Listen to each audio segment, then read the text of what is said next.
প্রতিদিন কই পাকিস্তান সীমান্তে তো একজনও মরে না, আমাদের কেন গুলি করে প্রত্যেক দিন তারা লোক মারে?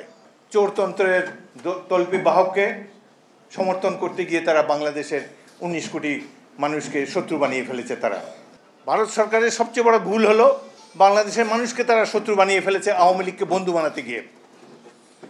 তারা জনগণের সাথে বন্ধুত্ব চায় না। এই ধরনের একটা দল যারা লুটপাট চোরের দল, চোরতন্ত্র প্রতিষ্ঠা করেছে বাংলাদেশে, তাদের সাথে তারা বন্ধুত্ব করতে গিয়েছে। অথচ ভারত আর Bangladesh we could have been good friends. আমরা যুদ্ধ করেছি, 71 সালে সাহায্য করেছে, আমি তো কৃতজ্ঞ সেই জন্যে। তারা নিজেদের ধান্দায় করেছে, চিরশত্রু পাকিস্তানকে ধ্বংস করার জন্য করেছে, সেটা তাদের হিসাব। বাট আমরা ওই মুহূর্তে রিলিফ পেয়েছি, অস্ত্রশস্ত্র পেয়েছি, যুদ্ধ করতে পেরেছি। আমাদের তো কিয়ামত পর্যন্ত বন্ধু থাকার কথা ছিল। কিন্তু এই যে অ্যাডভান্টেজ নিতে চায় বন্ধুর, যার জন্য এই যে চতুর্পাশে প্রত্যেকটা দেশ ভারতের বিরুদ্ধে চলে গিয়েছে। Nepal is the only Hindu country in the world. একমাত্র হিন্দুদের দেশ হলো নেপাল, হিন্দু কিংডম ছিল আগে। অথচ আমাদের চেয়েও ভারত বিরোধী তারা। কেন ওদেরকে গুতায়? কেন তাদেরকে এইভাবে সারাউন্ড করে তাদেরকে ব্লকেট করে দেয়? তাদের খাবার দাবার যেতে দেয় না, নানা কারণে। এই যে প্রতিবেশীদেরকে উত্ত্যক্ত করা হলো ভারতের হ্যাবিট। আমরা তাদের সবচেয়ে ভালো বন্ধু হতে পারতাম 71-এর ইয়ের জন্যে, কিন্তু এই একটা অবৈধ শাসককে, ডিক্টেটরকে, চোরতন্ত্রের তল্পি বাহককে সমর্থন করতে গিয়ে তারা বাংলাদেশের 19 কোটি মানুষকে শত্রু বানিয়ে ফেলেছে। তারা প্রতিদিন কই পাকিস্তান সীমান্তে তো একজনও মরে না, আমাদের কেন গুলি করে প্রত্যেক দিন তারা লোক মারে? এর কোনো প্রয়োজন আছে? অথচ এই যে দেখেন সামনে যারা বসে আছে, আমাদের মধ্যে চেহারাটার কোনো, আমরা তো একই জাতি, একই লোক, তো আমরা একই দেশে বসবাস করি, একই চিন্তা চেতনা আমাদের। সুতরাং এই যে কয়েকজন ব্যক্তি এই রাষ্ট্রটাকে ধ্বংস করলো, যে কাজে সভ্যতা আজকে এই জায়গায় এসেছে। চিন্তা করেন, ডোনাল্ড ট্রাম্পের মতো একটা লোক, সবচেয়ে বড় ডেমোক্রেসি, সবচেয়ে উন্নত দেশ, সেই দেশের প্রেসিডেন্ট। কারা এদেরকে ভোট দেয়? কি তাদের মন মানসিকতা কীভাবে চেঞ্জ হয়ে গেছে? একইভাবে ভারত পৃথিবীর সবচেয়ে বড় গণতান্ত্রিক দেশ। আমরা পছন্দ করি ভারতীয়দেরকে। পশ্চিমবাংলার সাথে তো আমাদের মিল আছে অনেক কিছুর সাথেই, কিন্তু এদের মধ্যে এই ধর্মীয় বিষ বাষ্প ঢুকিয়ে দিচ্ছে এই বিজেপি এবং এই ধরনের দলগুলো। সুতরাং আমরা তো বন্ধু হয়ে থাকতে চাই। আমি আজকে এখানে যারা অপর্ণা রায়, অপু, এদেরকে বলবো আমাদের আরও সংখ্যা বৃদ্ধি করেন। আমরা কোনো, এই দেশ তো এখনও কমিউনাল হয় নাই। আমরা বিএনপিতে আরও অন্য ধর্মাবলম্বী ব্যক্তিদেরকে দেখতে চাই, যাতে আমরা গণতন্ত্রের জন্যই আগামী দিনে লড়াই করব, দেশের স্বাধীনতার সার্বভৌমত্বের জন্য লড়াই করব। আমি পরশুদিন রিপাবলিক টিভি, কয়েকটা এই রিপাবলিক টিভি আমাকে গত 1 সপ্তাহ ধরে প্রত্যেকদিন ফোন করে। আমি তো ভাই বলে দিলাম, এক মহিলা ফোন করে, ভাই আপনাদের তো নাম শুনি নাই, এটা কোথাকার, এটা কি ন্যাশনাল চ্যানেল?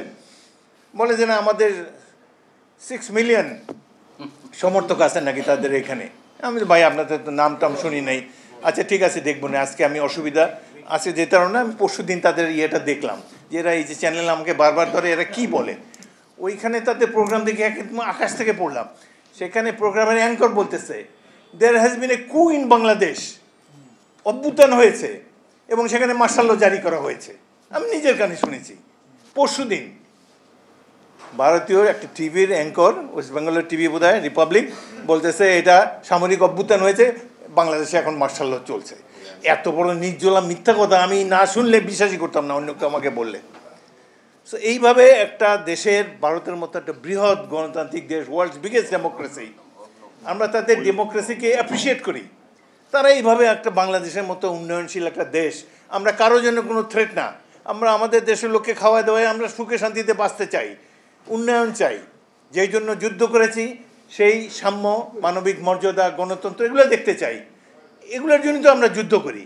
আর আমাদেরকে ডেস্ট্রয় করার জন্য এই বিজেপির সরকার এইসব কথা বলতেছে। কাদেরকে নিয়ে এই সরকার?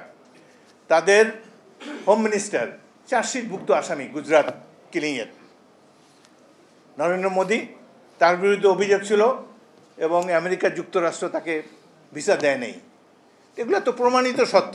এরা যখন একটা ভারতের মতো একটা বিশাল জাতির নেতা হয়, তারা প্রতিবেশীর সাথে কি আচরণ করে বোঝাই যায়। অথচ এটা তো দরকার নাই। বাংলাদেশ তো কারোর জন্য কোনো থ্রেট না।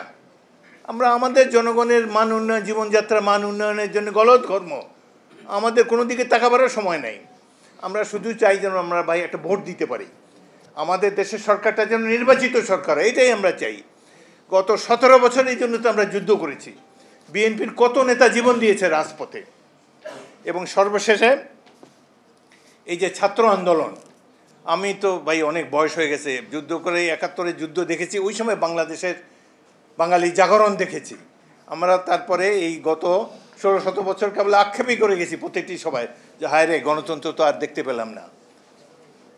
কিছুদিন পরে যখন পরকালে চলে যাব, এইভাবে একটা বাংলাদেশ রেখে গেলাম যেখানে যুদ্ধ করার পরও আমরা গণতন্ত্র পাইনি, একদলীয় শাসন দেখেছি, এই চোরতন্ত্র দেখেছি। কিন্তু এই যে জুলাই আগস্টের যে বিপ্লব, এটা ভাই একেবারে সৃষ্টিকর্তার তরফ থেকে আসছে। এইভাবে হেলিকপ্টার থেকে যারা গুলি করে মানুষ মারে, এদের আমরা নিরস্ত্র দল আন্দোলন করে কি করতাম? কিছু করতে পারতাম না। যখন সীমা লঙ্ঘন করেছে, আমাদের ধর্মগ্রন্থ আছে আল্লাহ সীমা লঙ্ঘনকারীরে কখনো মাফ করেন না। শেখ হাসিনা সীমা লঙ্ঘন করেছে, আজ জন্য তাদের গোষ্ঠী শুদ্ধ পালাতে হয়েছে। প্রেস ক্লাবের এই যে প্রেস ক্লাবের সাংবাদিক, ওরা কেন পালায়? 488 পুলিশ অফিসার ক্যান্টনমেন্টে কেন আশ্রয় নেয়? এগুলো সব দুর্বৃত্ত, খুনি। বাংলাদেশে আপনার আমার ভাই বোনদেরকে হত্যা করে তারা ওখানে পালিয়েছে।